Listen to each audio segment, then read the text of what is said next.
Zach LeBeau, CEO and co-founder of SingularDTV. SingularDTV is a blockchain entertainment studio, and our entire mission is to create decentralized applications that empower artists and creators by helping them, enabling them to become their own entertainment economies, essentially. So is this from the creative process to then the monetization, or certain parts of it, or? Actually, what we're doing, we're building an entire closed-circuit, decentralized entertainment economy, from development applications and production applications to distribution applications. So we've got about 17 different applications on the drawing board. We started releasing our first applications last year, and I'll give you an example of a production development and distribution application. So in November of last year, we released Tokit, which is short for Tokenize It, and you can go to tokit.io, Tokit.io, and this is essentially our project creation application. This is our rights management gateway. The whole point really is to use Tokit to create a tokenized ecosystem, and then we've created the smart contracts for you to embed your tokens with your intellectual property. And because you can do that, and we give you that interface in which to manage and administer it, you can control your rights and your revenue flow on-chain. So actually, I mentioned sort of before we got started that I live in Berlin, and there's two companies that are doing aspects of this. One was a company called Ascribe. I don't know if you know, but I think they were one of the first to try this idea of kind of bringing especially digital media and putting value to it, because that's always been the problem with digital media, that it's easily copyable. So how do you give it inherent value? And they had this concept of limiting the amounts by tying them to blockchain entries. Okay. And it was, I think often in these kind of spaces, you sometimes have to have people who start, fail, but then set the stage for other people. And there was another company doing, and I think it was Resonate It, something like that. It's like a music streaming in a similar way, and it actually makes perfect sense. Like, you play a track, it logs in the chain. It actually makes very good sense. So in terms of your IP side, is it something similar, like matching a creative work to a chain element, or? I think that's one very small part of it, but our research into what we call tokenomics started back in early 2014 when we attempted to use Bitcoin as a data vessel to program IP into it, and we couldn't get it to work the way we needed it to. Yeah, too slow. But Ethereum was coming, and we knew it, and. So basically the idea is to basically take tokenomics, which is tokenomics being blockchain economic modeling that uses decentralized computing, game theory, economics, and knowledge of entertainment processes, and to create a sustainable entertainment economy with that tokenized ecosystem. So with Tokit, you go there, you create your tokenized ecosystem, you embed your IP within the tokens, and then that's your entry point into the SingularDTV economy, entertainment economy. Also, what you can do with Tokit is you can launch crypto crowdfunding campaigns. Okay.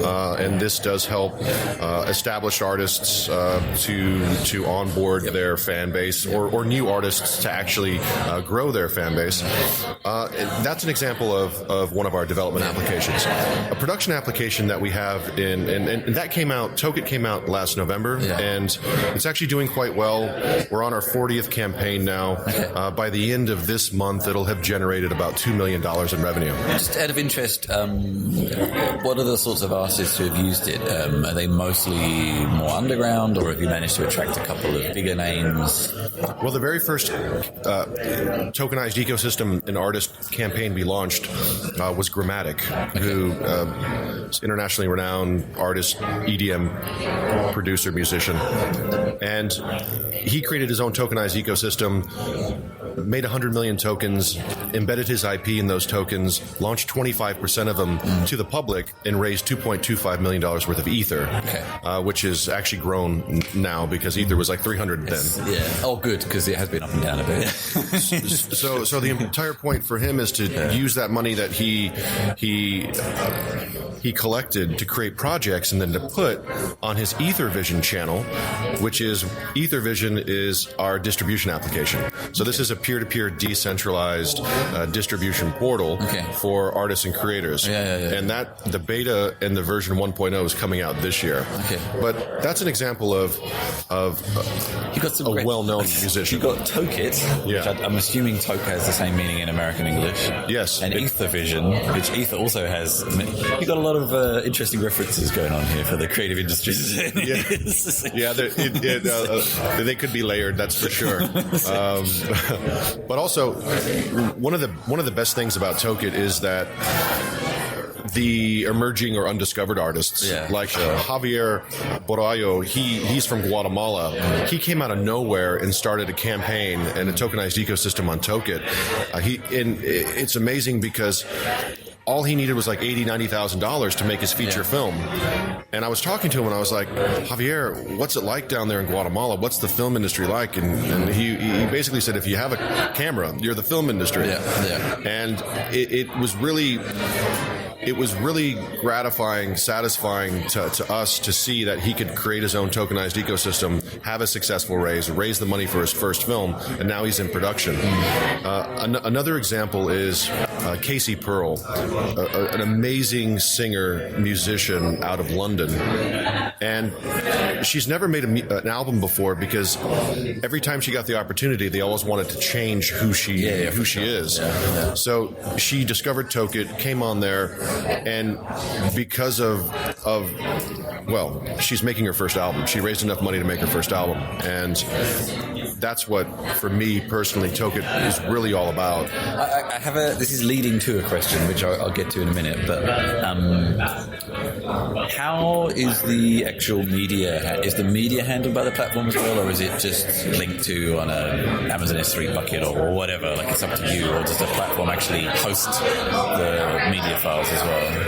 Yeah, that's a bit of a in-depth answer here, because what we're doing basically with EtherVision is very similar to how Bitcoin and Ethereum have spread out by creating nodes that you then interact with all over the world. We're doing the similar thing with EtherVision. We're creating these centralized database nodes all around the world where we begin to, where the content will be centralized, and then we seed it out from there to individuals' devices. So this is super interesting, and it's actually, it's weird, what goes around comes around, as they say. I was actually a professional musician back in the early 2000s when it was a bad time because the traditional music industry was waning. The monetization of the digital industry hadn't really happened yet, and the main ways as a small artist we had distributing was MySpace and Napster. And I remember lots of these conversations because we actually did okay, but there was a level where we weren't making a tremendous amount of money out of sales, like live shows and things like that were fine, but sales of CDs to a certain extent, to actually a fairly large extent, were reasonable but not enough to make a huge living out of it. 5 people, managers, agents, bookers, etc., they all take their cut. But the thing that used to amaze me is, as an artist at that level, all you really want to do is just get your stuff done. People to say that it impacted their life somehow. And one of the great things with Napster at the time was that we had kids in Mexico getting in touch and saying, I love your music, it changed my life in these ways. Absolutely. If I could buy it, I would. If you toured here, I would come, but we probably never would. And it was this great peer-to-peer distribution service in a time when it was actually really slow as well. And this is the funny thing, like what you are describing almost sounds like a monetized Napster in a far better way than they have did it themselves in some respects, because because the technology didn't really exist to monetize it in the way it worked at the time.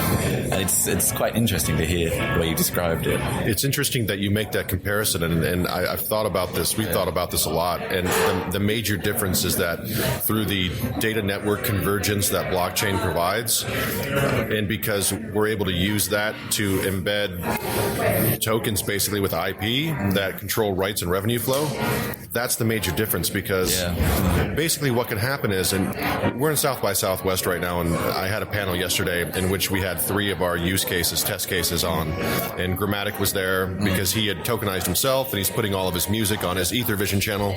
And then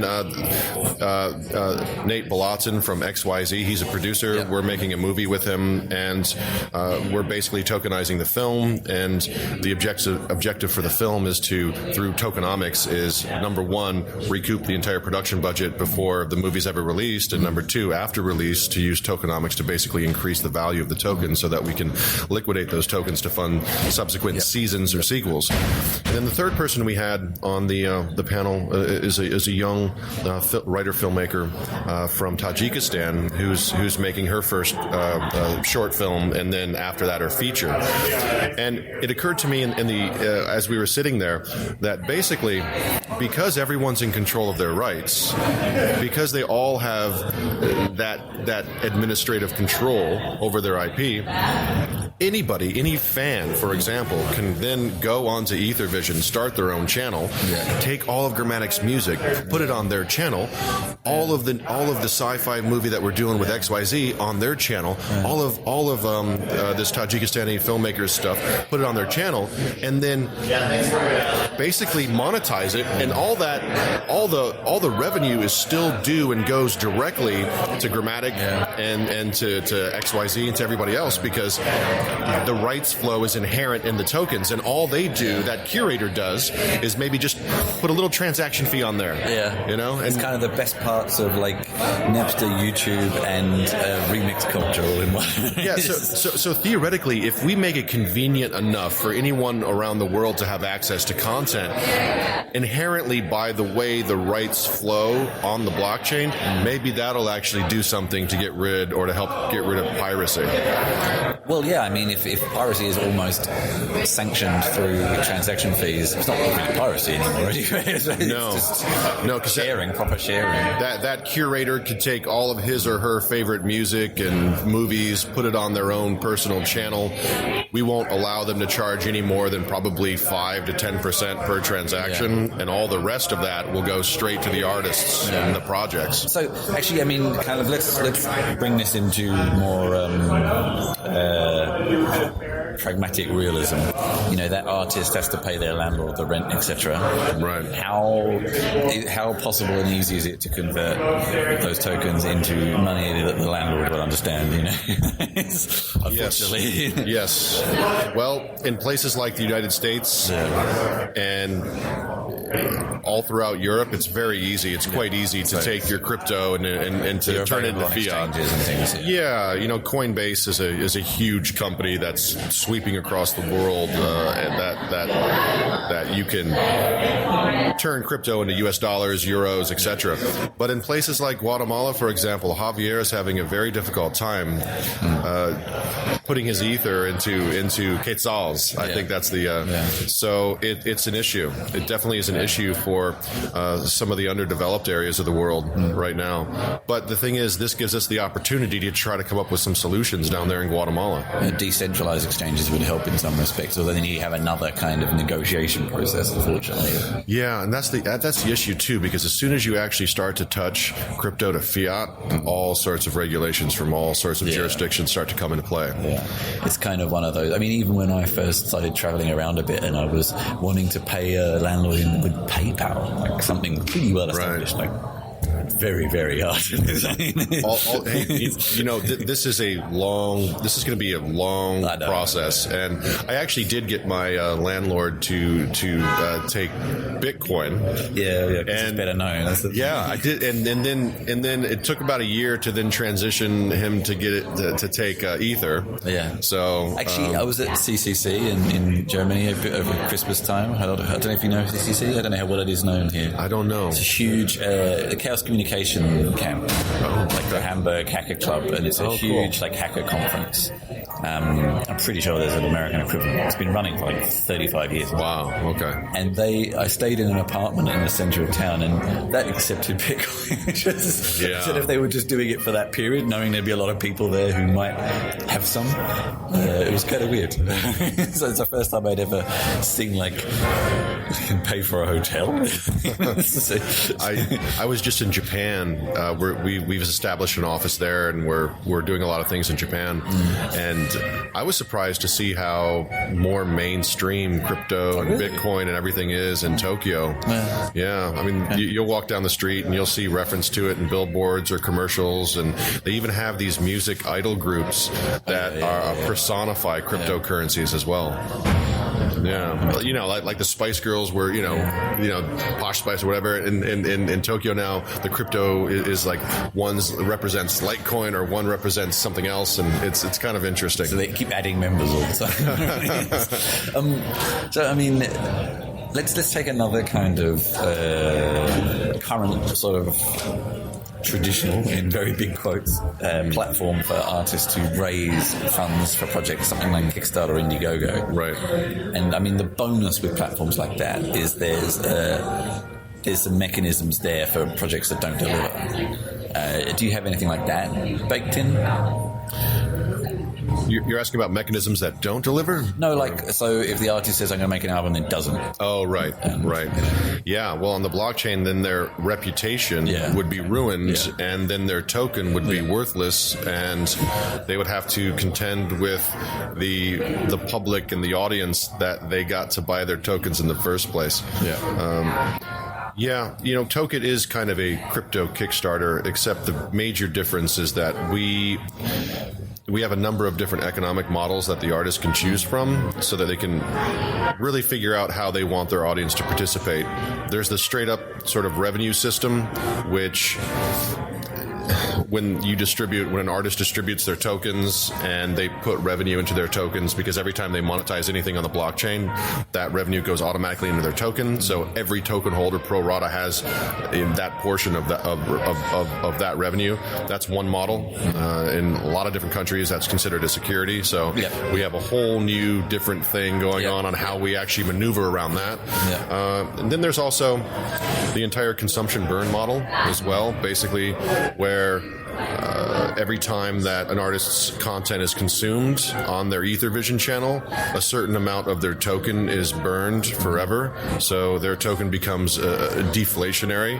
So as demand increases, supply decreases, and value of their token on the secondary market increases as well. And you know, there's also, now there's curation market contracts that we're doing work on that are coming out. There's converter contracts, all these new things, I think, that'll probably end up in the next 3 to 5 years, hopefully, rendering centralized exchanges and maybe even decentralized exchanges obsolete. So we, like in some respects, a lot of what we've described so far, the distribution, the IP management, the raising funds, the monetization of that IP. Actually, if you think for 10 minutes, this stuff makes perfect sense on blockchain. Like, it's almost perfect use case. But you mentioned earlier, and maybe I misunderstood what it meant, the production side as well. Oh, yeah. So what does that involve? Okay, so as I mentioned, Token's already out, and EtherVision is rolling out this year. But we have in a very quiet beta right now our first production application, and it's called Rentalist.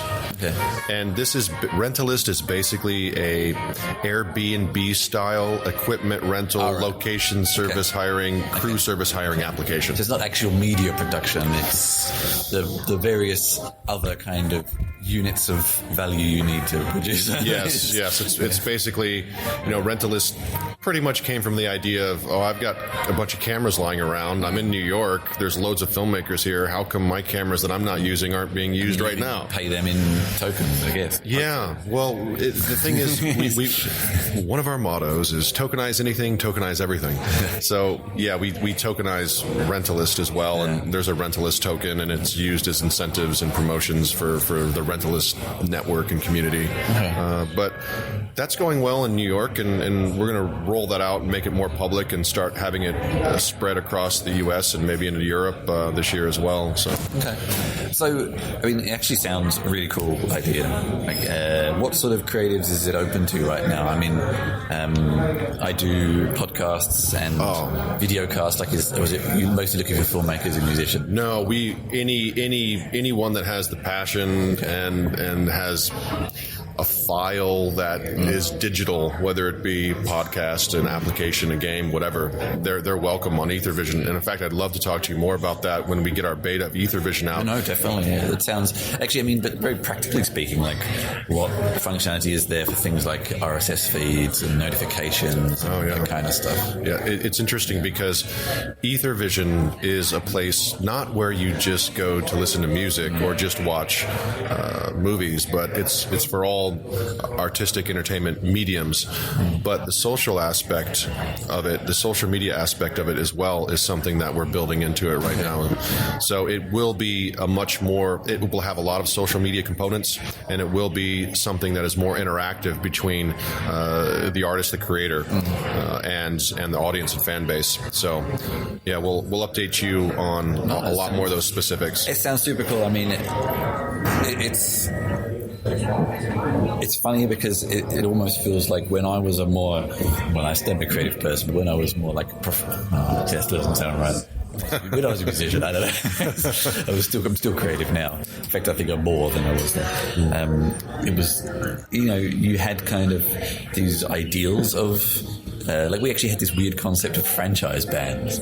It was super odd, where like it was supposed to encourage kids who want to start their first band, and they could like take our name and add something to it, and then play their own shows with our kind of blessing and things like that. Like there's always been fanzines and mixtapes, and there's always been this kind of desire to just spread the word without cutting out the man, and I won't say the man because it probably usually is as much as possible. Yeah, no, and but it was always sort of a lot more. It took a lot of effort. It said a lot, and it was very inefficient because you had to physically do it yourself, go to the post office, send things out, whatever. And then we sort of the promise of the digital distribution somewhat got hijacked. And this is what even artists like Radiohead complain about Spotify, because the sell was always that it would help the little person, and it really doesn't. It's just the old thing recreated on a new platform. Exactly. And so I guess that was actually a question I asked the guys behind this streaming service in Berlin.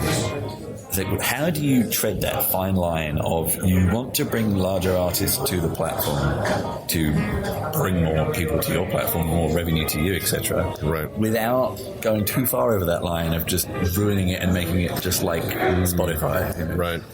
Well, it's interesting. Okay, Spotify exists in this very centralized architecture and business model, which it actually is very similar to most of the entertainment platforms out there. They always seem to take care of themselves, number one, and the audience, number two, and they pretty much screw over the content creator. What we're doing is we're putting the content creator in the middle and creating an architecture that's decentralized, peer-to-peer, where everyone can benefit. So we're not out there recruiting anyone. We're just growing by, in a very organic, natural way. People are coming to us. And the type of artists and creators that are coming to us are already inherently decentralized in their way of thinking anyway. So it makes it a bit more of a path of least resistance, which is what we need right now to grow. Thanks to Grammatic, now we've got a whole wave of other artists that are at his level or beyond internationally that we're onboarding now. And because of KC Pearl, we've got a number of artists that are just kicking off their careers. So ultimately, we want to get to a completely permissionless place where anyone and everyone can do whatever they want. And we want to be that, I guess essentially we'll be that last gatekeeper, the last intermediary, where once all of our apps are working together, then we just sort of let go and we just become another channel on EtherVision like everybody else. Connection of them is super interesting. I mean, it's always an industry that I think wanted to be decentralized, but just there were too many gatekeepers. But actually, just one other thing that just occurred to me, I guess the sort of I don't even know if this is even something that's worth thinking about because it's such an old model anyway. But, you know, like the traditional first contract a lot of artists used to sign in my day, anyway, I don't know if it's still the case, was publishing rights because it was an easy way to make a quick bit of money to begin with. And then you realize it was a waste of time because the publishing industry is based on like selling sheet music. And synchronizations and things were always really dealt with by managers. Most of the synchronizations we had, the manager handled, the publisher did next to nothing, apart from taking 25%, which actually wasn't a bad deal. But anyways, but you know, this sort of other aspect, like the ability to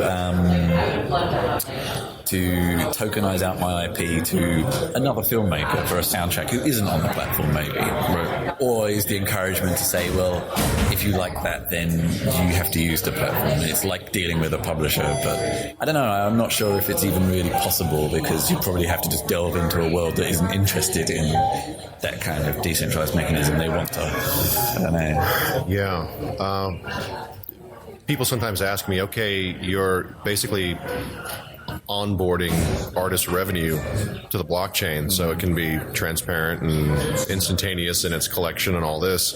And they're like, okay, how are you building that from Spotify or from YouTube or from Netflix on chain? And the answer is we're not wanting to empower those kind of platforms that minimize artists with blockchain technology.